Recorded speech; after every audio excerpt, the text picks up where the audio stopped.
What's up? Thank you so much for listening to the Pound This podcast. I am Amanda Valentine, and this is an In Case You Missed It episode. Actually going to have a couple of these this week because my laptop bricked. And my laptop is kind of like my brain for everything, and it has all of my work parts, which means I was like, scrambling. All right, what are we going to do here? So there's a few episodes that I wanted to make sure that you heard just in case you missed it, including this one from Dr. Ashley Solomon about burnout. This is a really great episode. I think so many of us have suffered from burnout. And this episode was recorded before there was a global pandemic. And so I think that a lot of the things we talk about really play into today's world. So in case you missed this episode, well, now you got a chance to listen to it. And next week, all brand new episodes when my laptop's back. You're the guy people call when they need a helping hand, moving furniture, unloading a truck.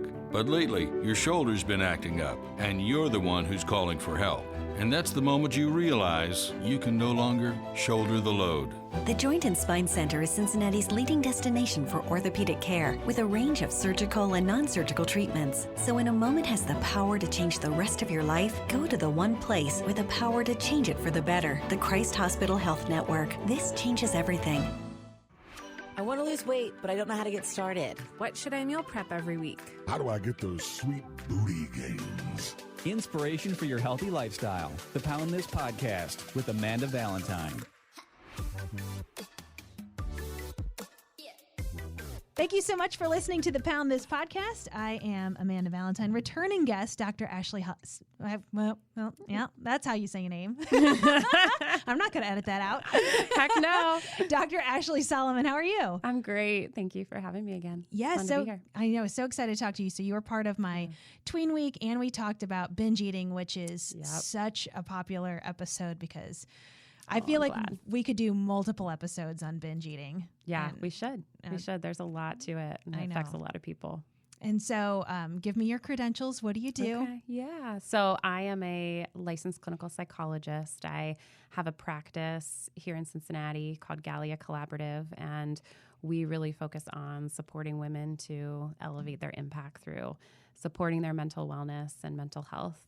So we do that through psychotherapy, coaching, and offering lots of resources. Awesome. And so this is such a big topic, I feel like.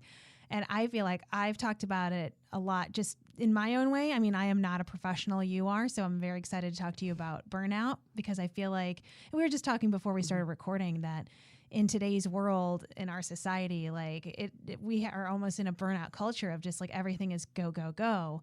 And so how do you know if you're actually like burnt out or if you're, I don't know, you're just being lazy? I don't know. I'm so glad you went there, actually, because there's been some interesting stuff out there lately, some kind of new research that we're actually recognizing that the whole concept of laziness, like, actually doesn't exist. Neurobiologically, all right, I'm going to go on my nerd train for a second. So in terms of our neurobiology, there's actually no way for human beings to truly be what we define as lazy. So we're always, and this is helpful to me just as an individual, we are always motivated by something. From a brain standpoint, we're always motivated by something that just might be competing with what we think we should be doing. So if we are, for example, calling ourselves lazy because we just can't make it to, the early workout class that we had committed to doing, it's not necessarily that we're lazy or we're unmotivated for that thing. We're just more motivated by the need for sleep or rest or connection or something else. So it's actually been a really helpful kind of concept for me and for a lot of people that I work with to, instead of thinking about kind of taking this very shame-based approach of why can't I just like get it together, thinking about what is pulling my attention and what actually is motivating me. But I guess when it comes to burnout, I think that becomes really relevant because if we're persistently feeling this kind of lack of energy for the things that we want to be doing, whether that's, work or our physical health or whatever it might be, something that especially that we've been maybe in the past able to spend a lot of our energy on, but suddenly we're just not, instead of getting into this kind of shame spiral about like, what's wrong with me? Why can't I keep it up? really kind of thinking about what am I being pulled towards?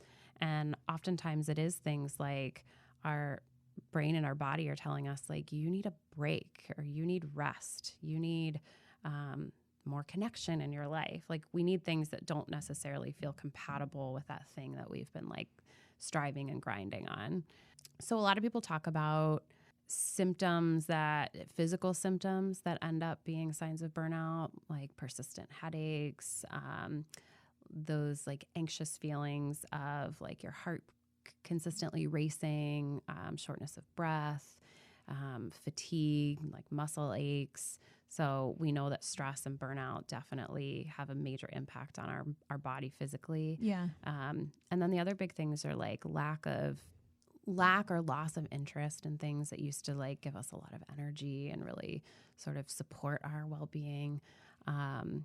Lacking that passion, getting really irritable with people, feeling like you have a short fuse, just feeling that lack of energy and enthusiasm. So a lot of people, when they're experiencing burnout, say they just don't feel like themselves anymore. Yeah.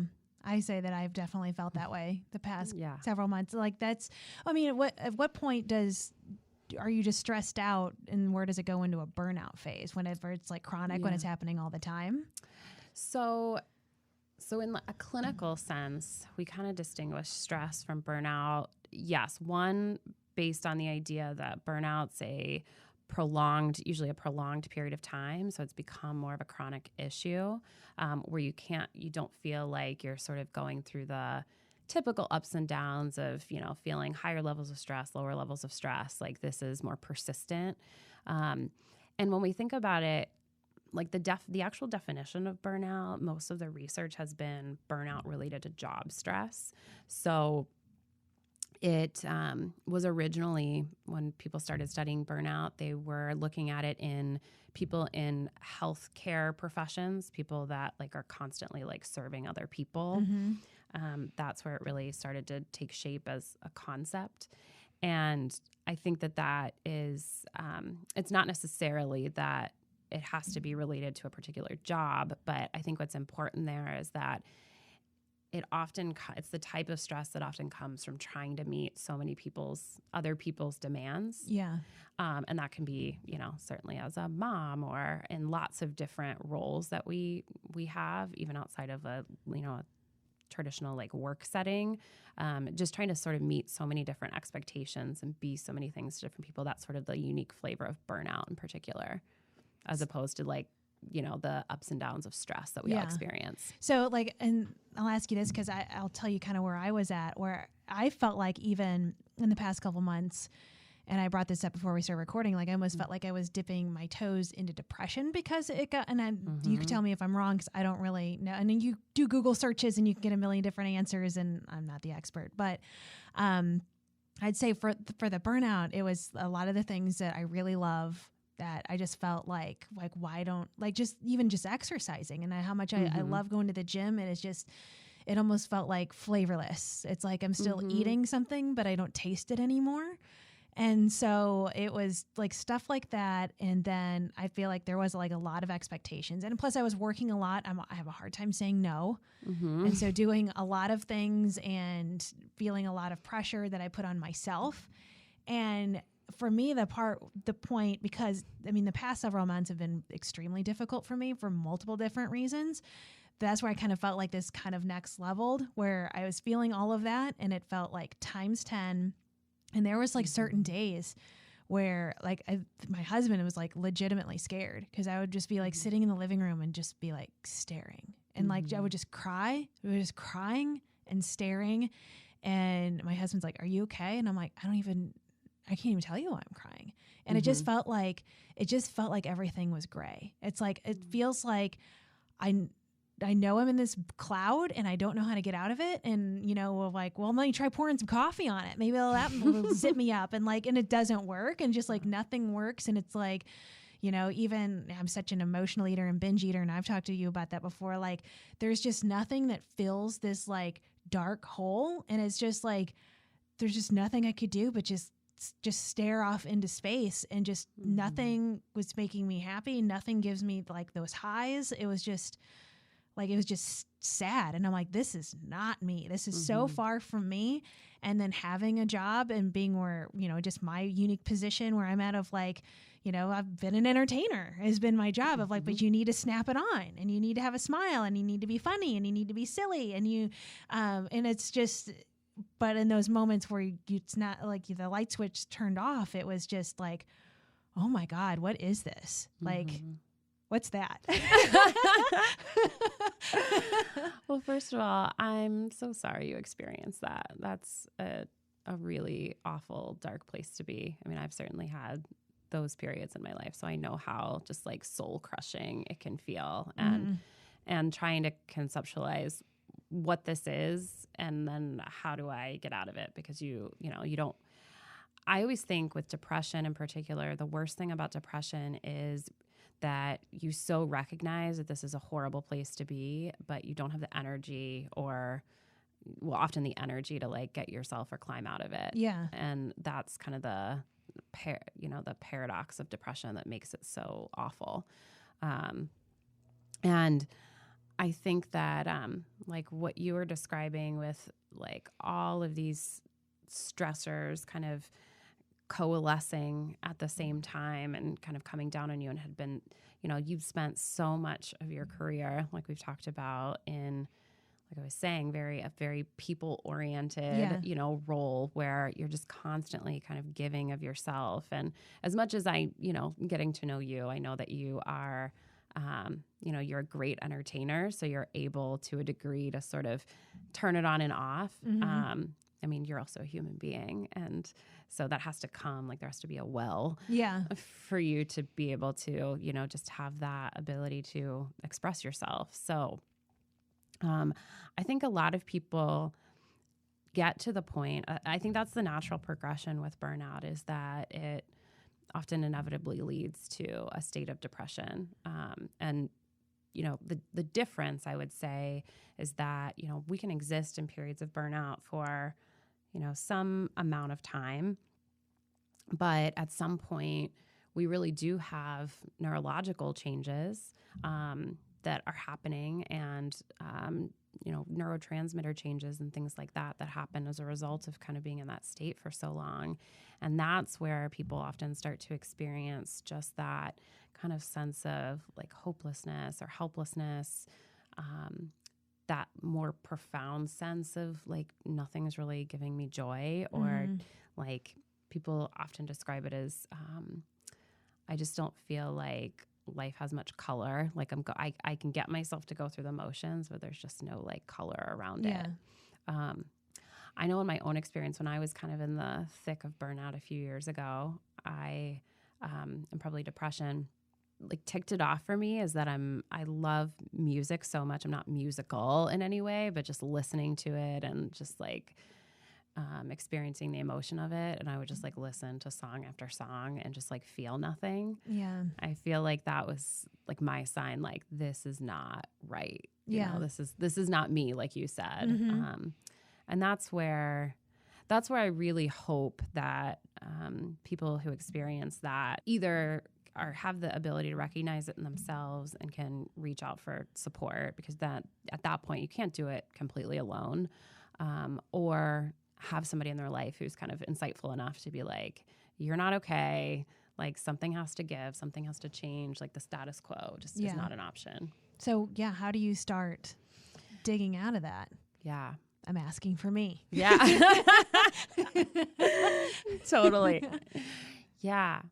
I think that, I think we love to hear the stories about, I mean, you obviously just went through this like major life transition, like beautiful change.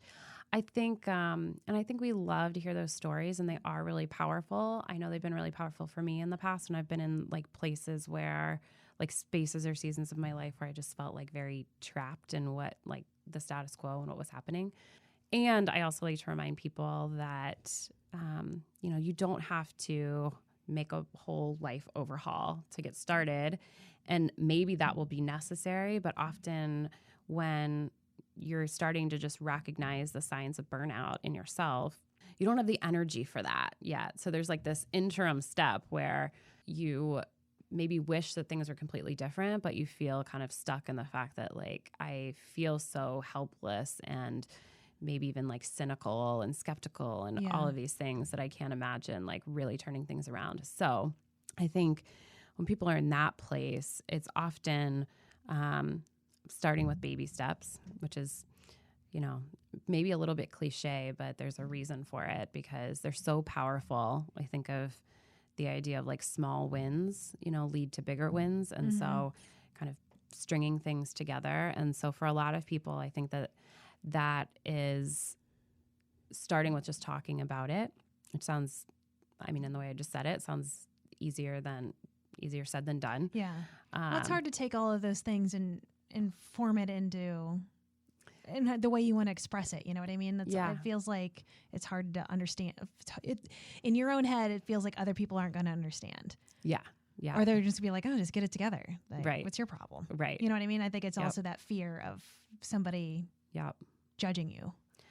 I think too that often the people closest to us in our lives are, I hope this makes sense, are so invested in us being a certain way or a certain version of ourselves that it's hard for them when we are not able or capable of being that version of ourselves. And, you know, whether we've kind of slipped into a depression or experiencing burnout or whatever, I mean, they may come back with a lot of that. Like, you need to get it together. We need to, you need to figure this out because I need you to be, I mean, they might not say this, but because I need you to be productive, if it's, your manager at work or, the spouse or partner, that I need you to be or able to show up for our kids in the right way. And, there can feel like there's just not a lot of space for, being able to, that they might not get it, and not a lot of space sort of like based on the relationship to even have anywhere to go with it. So that's when you reach out to a professional? Yes. I think, and I mean, I think friends can be great. And I think that there's something really profoundly helpful about connecting with other people that have been through similar things, oftentimes particularly like if work or parenthood, or there's kind of a particular area where you're feeling really burned out, people who have experience with that. And I would always recommend at least considering reaching out to a professional who can at least sort of help you think about and assess like where on the spectrum you are, because everything exists on a spectrum. And if we think of, burnout being at one side of it, and, really significant depression and hopelessness being, at the more extreme side of it, where it can kind of progress to, it's important to know where you are, because that's going to determine what kind of intervention might be needed. Is it, might you actually need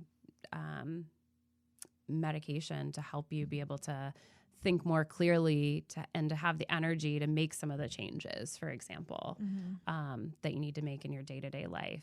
People talk about, all the bubble baths and, sort of commercial self-care stuff. Yeah. And that may be great if you're sort of at the very, very mild end of the spectrum, and at the more significant end, or if this has been going on for a long time, you might feel like, I don't have the energy to like turn on the bath. So figuring out where you are and what's actually going to be helpful and meaningful to you is kind of the first step, and then making a plan. Yeah. And then I think probably incorporating more of that, right? Like, I feel like for me, I think taking, long, luxurious showers are nice or whatever, but it's like that. I know for me, something that makes me feel like that at least recharges me, because I do feel like, or I have felt like, at least in the past several months, like definitely like my battery is 0 and I can get it charged to like 2% to function. But like the things that recharge my batteries, which is hard because it's stepping away from me, it is just like quiet time. It is like, that is just the deep introvert in me of like, I just want to be by myself. Let me go for a long walk in the woods. I am by myself. I just want to be alone. And it feels like you get like the small little tastes of it. And it's like, okay, you can do it for a day or a weekend. And it's like, it charges you a little bit, and then, but nothing like, like, how do you get it back up to at least like 50% or like, where you're out of the yellow? It just feels like, well, oh my God, what am I going to have to do? Like take 6 months off and just like lay in bed to get fully charged again? Like that. I mean, that's how do you even, how do you find that space where you can actually get it charged up and it's not just teeny bites at a time? Yeah, that's a great analogy. The battery analogy. I like that. I was just talking to somebody the other day about this idea of like understanding our natural flow and energy. I mean, which is really based on kind of our temperament, and that we're born with. We're not going to change. Like you being an introvert by nature is not going to change. That's a core part of who you are. So how you recharge isn't going to change, and you can develop kind of awareness of what you need over time.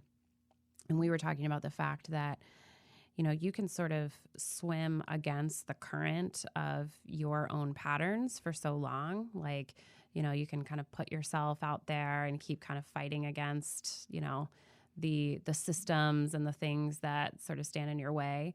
But that, I mean, at some point, of course, we get tired and we need to take a break from that. And so just when you were talking about, your natural introversion, I'm just thinking about like your work and lifestyle, which, demands that you're really, present and engaged with people, and knowing that about yourself and how that can impact on your energy. Yeah. Well, I mean, I really love that, but it also, it just drains me. And then it's like, well, I don't give myself the space to have that alone time. I know I need it, but I also really love the other part of it too. So it's like, I'm making that choice. Yep. And I feel like so many other people, and that maybe not even to this specific example of like, some things that make you feel better, but yet you still just like, don't do it.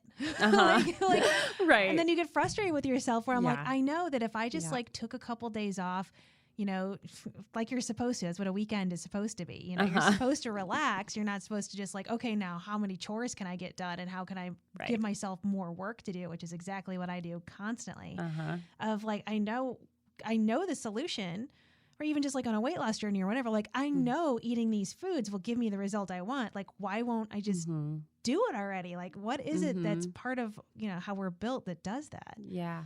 I don't understand. Yeah. Well, that might go back in a sense to where we started with talking about just like competing motivations. And I think like part of it is like bringing curiosity to that question, of like, what is so resistant in me to taking the time that I need to recharge, for example?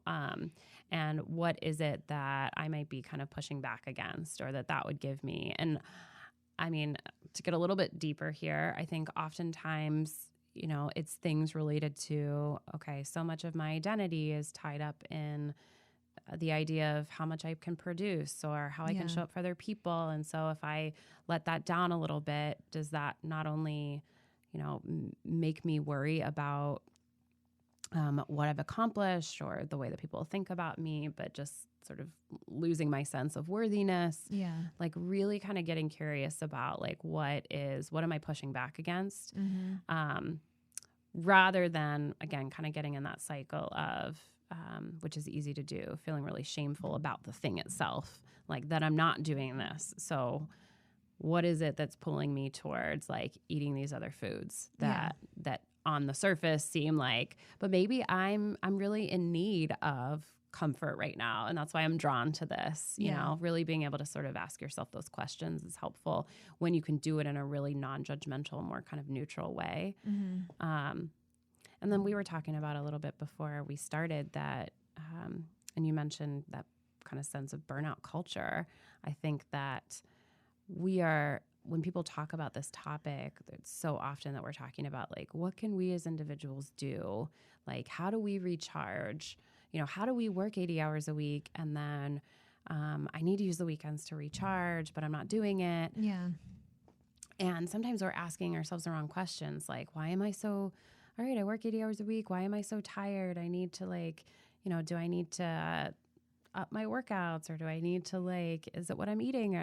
And not thinking about why are we working 80 hours a week, and what is the sort of bigger system that is like enabling or facilitating that? Like, where does that drive come from as a kind of culture, society, that like to be successful, that's what we have to put in, you know? So there are these, it's not as popular to talk about because they're systems that are much harder to change than our like individual behavior. But it's also really, I think it can be really important and validating to recognize how that influences what we're doing as well.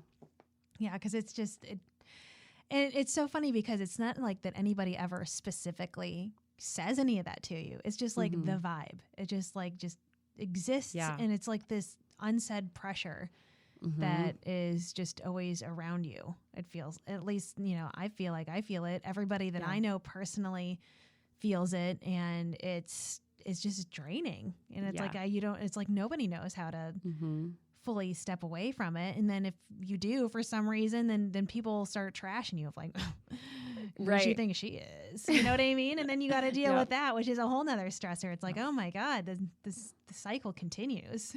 I'm thinking about like Instagram, which we're both on, and just even like that people create these beautiful posts of their relaxation, you know, like their like self-care Sunday stuff, but somehow it's this like perfectly, you know, manicured post about how they're just like, you know, luxuriating on the Sunday. And I'm like, that's not congruent.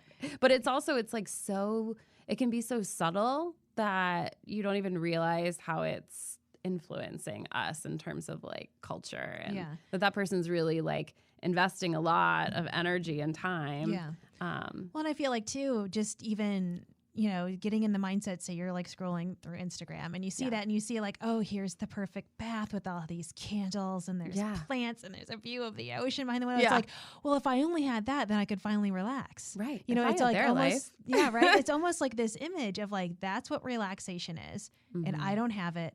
So I don't get to relax until I go to Bali and hang out in that bathtub. You know what I mean? Yeah. So it's like, even again, that's not said. It's just this undercurrent of everything that you just consume of like, well, I don't have that, so that's why I'm not relaxed. Yeah. I think about that with a few years ago. I think, like I was mentioning, I was probably in this kind of burnout season, and I scheduled a retreat for myself at Kripalu, which is an amazing retreat center up east, and it was great, and I'm so glad that I did it.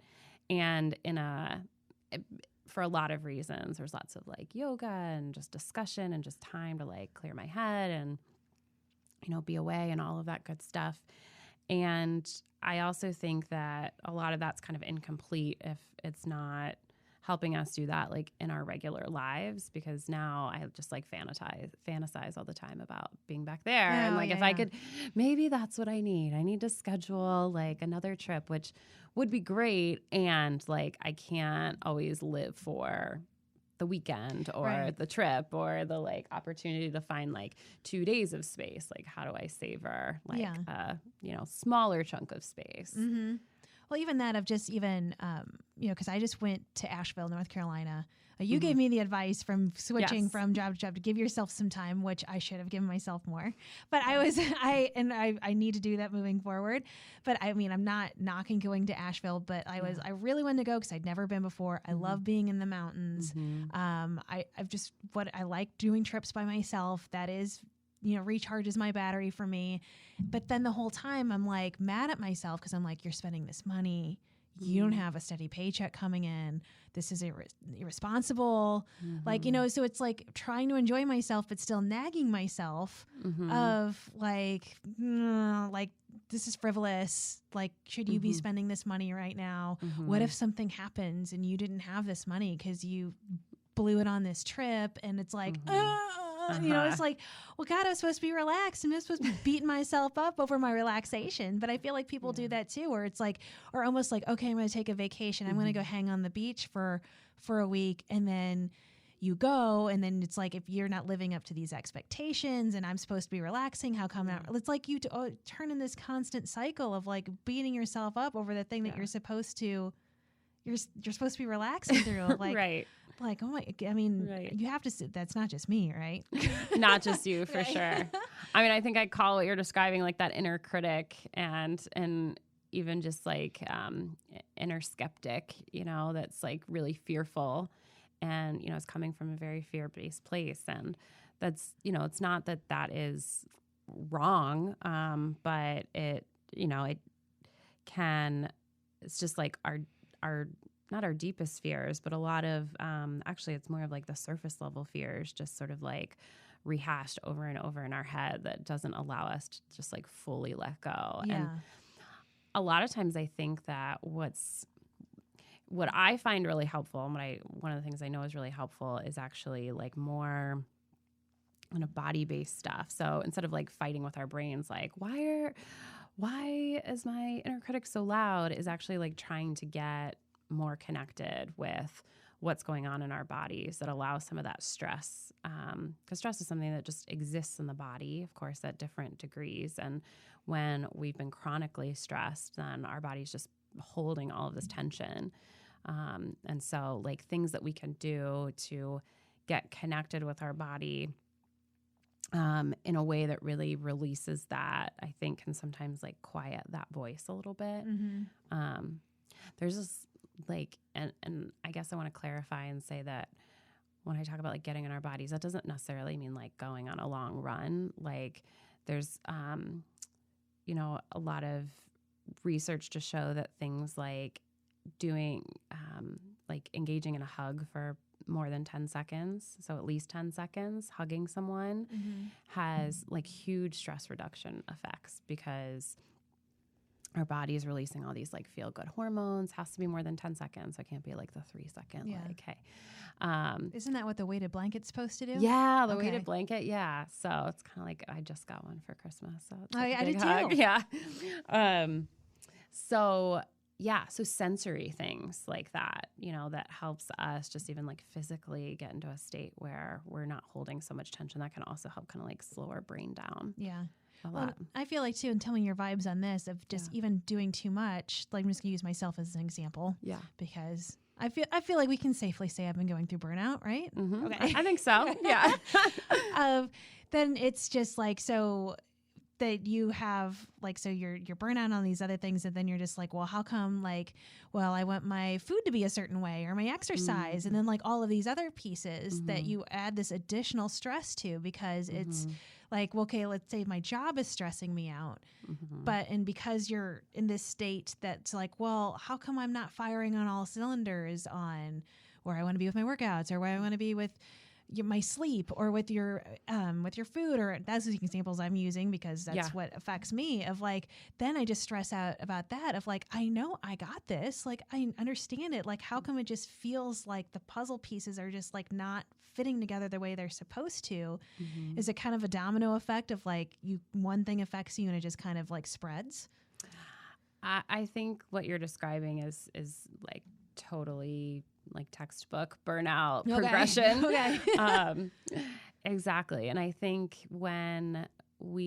so there's 3 kind of core characteristics to burnout that have been kind of defined by the research in this area. They find like over and over and over again. So one is like a sense of emotional exhaustion. And so that can be everything from just is like feeling literally like fatigued and like I just don't have the energy to like put into this thing anymore. The second is kind of more interpersonal. So it's like feeling really like skeptical, kind of like, and that often shows up as like irritability and being really cynical about things, even the idea that like things could get better. And then the last one is about feeling really ineffective. And sometimes it happens like in that progression. And so I don't know if this is exactly what you were describing, but I just think that like, it's like often the ineffectiveness part that really like spreads to different areas of your life in my experience, where it just then feels like, I can't do anything right, and nothing's like going my way. And I just feel like no matter what I do, it's not quite good enough. And that's where it like trickles into, if it starts from like, work burnout, it goes to parenting or to like, just other roles that you might play. And and really, has a pretty significant impact then on like your life as a whole instead of just like that one area. So you've been through burnout. How did you kind of climb out of it? Yeah. So I'd say the most recent period of burnout I had was maybe a year and a half ago. And I think, I've shared a little bit of this with you because I feel like there's some similarities in our kind of journeys to starting something new as a result of that and trying to like create a life that felt just kind of more in line with like what I was most passionate about. But long before I could get there, when I was kind of in the depths of that, I did take a vacation. And I feel like that, sounds a little cliche, but I think really intentionally on this trip, I like tuned out the world as much as possible. And usually even on like, in a vacation situation, I would be very like scheduled about everything that we do. And, I've got 4 kids, so you sort of have to be to some degree, but just trying to, make every minute sort of count. But honestly, I was just so depleted at that point. Like I couldn't do my normal like obsessive planning stuff. And it turned out to be great because it was like enough time to do some of this reflection that we're talking about, where I was like, all right, I need to talk to a therapist, and a big thing I did, I think, was connect with other people who I sensed, even if I didn't know, might have had similar experiences, like been down the road that I had been to. And, as a psychologist, I feel like I'm decent at like getting things out of people. Yeah. So I would like schedule a coffee with them and, just try to hear a little bit more about like their journey and what made them like make different decisions. And then I would say the other thing was more about like trying to mentally approach things differently. I'm definitely a person, which is why I can relate to a lot of like people I work with, that puts a lot of myself and my, and my worth can get really tied up in like what I'm doing, not like who I'm being. And so I tried to be really like conscious of when that was showing up for me and how much I had kind of put aspects of my identity or so much of my identity in like how much I could do and sort of be for other people. And I didn't necessarily stop doing that, but because I think that that's probably for me more of a lifetime journey, but just that like consciousness building of like when I'd be in a moment of like about to say yes, because it just felt like what I was supposed to do rather than like checking in with myself about like, is there any part of me that actually wants to do that at all or even like cares about that thing? So those were, I think, some of like those early steps. And then that just kind of, I do think that like we were talking about with small wins, like it's like dominoes where it can be a positive domino and lead to like making better and better choices that are more aligned with like a non-burned out state of myself. How long do you feel like that took for you? Probably so I'd say it took about 6 months of like really doing that like inner work, I guess I would define it as, before I ended up making, through that, I felt like I developed enough kind of energy and insight about what was going on to be able to like identify some of the core contributors. And so I'd say after about 6 months, then I could like make more significant changes. So I ended up like making a significant change in my job and, how I structured my schedule and things like that. But it probably took me that long to get to where I could do that. I couldn't have just like at day one of recognizing like I'm totally burned out and like, hey, I'm going to quit my job tomorrow. Like I wasn't ready mentally, emotionally, financially to do that just yet. It took, time and like letting things evolve. And then even after that, which we've talked about a little bit, like there's this, you want to think that, okay, now I've made this significant or dramatic change in my life. I can just like take this deep breath and I'm totally fine. But that kind of continues to, one, for me, like those patterns can show up really easily of like overworking and, saying yes too much and all of that. So having to stay like really diligent And just recognizing like, it's like when anything is healing, it's going to take, time and space and, attention for it to like fully get back. Like, if you break your arm, you can like, function after the cast is off, but it doesn't mean that it's like as strong as it once was. Yeah. And so like that continues to like heal and grow. Like I even feel like, not to throw my husband under the bus, but he's totally going to get thrown under the bus. Of like when I was in Asheville a couple weeks ago, and the last day I was there. Was he with you? He was not. Okay. Because I like Cool. being by myself. Yeah. I like solo trips, and I like doing stuff he doesn't like to do anyway. He doesn't like to hike and do all that crap. So I'm like, this is my jam. And it was like the day I'd been there a few days, staying in my little tiny house that didn't have a TV or anything. And I got my tattoo, and I was like, just, You did. yeah, I was excited. So I was feeling really good, and I talked to him on the phone, and then I came home and jumped right back into working and like put in like a 12-hour day. And it was just like, fried and just felt like just right back where I was. And he's like, I just talked to you when we were on the phone in Asheville. I just felt like, yeah, all the Amanda's back, like, yay. And like, but now why you're here? But like, I don't like, dude, it's been a day. You know what I mean? And so it's like one of those things of where it's also just kind of like, yeah, you can have those moments, and it's like almost like, oh, like you see that spark again, but it's like it's not fully fixed. It's just like, right. And for me, I just jumped right back into the stuff that I always do, and it's learning to undo that. And how you explaining all of that to me, the example I use, just because I'm so much the weight loss brain of like, you didn't gain all of this weight in 3 weeks. You're not going to solve all of your problems in 3 weeks. Right. It's going to take time. It's just, we also live in an extremely impatient society. So it's just hard because it's like, well, I self-cared Sunday. How come I'm not fixed? It's Monday now. Why? Yeah, right. Why do I not feel good? I took a bath with candles. You didn't have the ocean view, so that was what you were missing. I know. think, but yeah, I think that's where the frustration comes in too. Though it's like, okay, well, I'm doing some of these things. How come? And especially when you kind of get glimmers and pieces of like, okay, I'm feeling better, and then it just like you just like don't keep living it. It's just like these glimmers of like, well, you want more of it, and like, how do I just get more of that right now? And it just doesn't happen that way. Right. And then it's it's just keep working at it instead of just being like, well, this is stupid, so I might as well just do what I've always done. Right. Yeah. Clearly that didn't work. That retreat was totally ineffective. Yeah. Yeah. Well, and I think, not to give your husband a job, but I'll give him a job.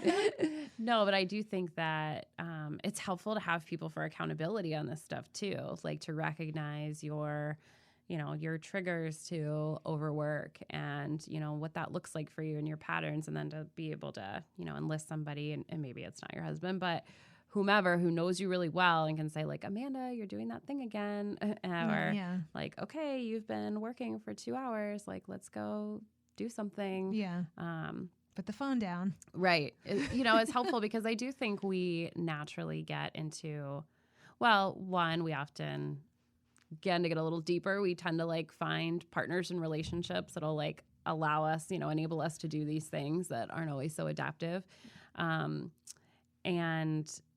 so like there's something about that working in the in the context of a relationship. Like we just kind of get used to the way that each of us do things. And so it's kind of anytime you change, kind of a core concept in like family therapy is anytime you change someone in the system, or someone's trying to like practice a new way of being or new behaviors, it's going to affect the whole system. Yeah. And everybody has to really be part of that. So yeah, you can give him some homework to like pay attention to certain things. And, but I think that was really true for me, I would say, in my own journey is, I think, well, it happened, I think also because my husband was like really fed up with the way that, like, just knowing that I wasn't who I am meant to be or who I am. And, being like something has to give here, and I'm not going to let you off the hook about it, which, felt like really annoying and crappy in the moment, but ultimately it was really helpful. I also relate to that. Yeah. It's like, leave me alone. It's like, Casey, I'm stressed enough. Yeah. And then, well, it's just like, well, is this what you want? Like, you just want to go back to your comfort zone? No. Right. Yeah. Thanks a lot for pointing it out. Exactly. Yeah. So if somebody is hearing you and they're connecting to you and they want to come speak to you and get some, further help if they're recognizing all of this burnout, what's the best way to get in touch? Yeah. So actually, Instagram is a good way at Gallia Collaborative or online at www.galliacollaborative.com is a great way to connect. All right. And I'll make sure I put all that in the show notes and on Instagram and all that fun stuff. And this is another topic I feel like we could go on forever about. So yeah, totally. If you ever want to come back, okay, I'm right here overworking. Right. Well, plenty to dig into. Awesome. Thank you. Thanks.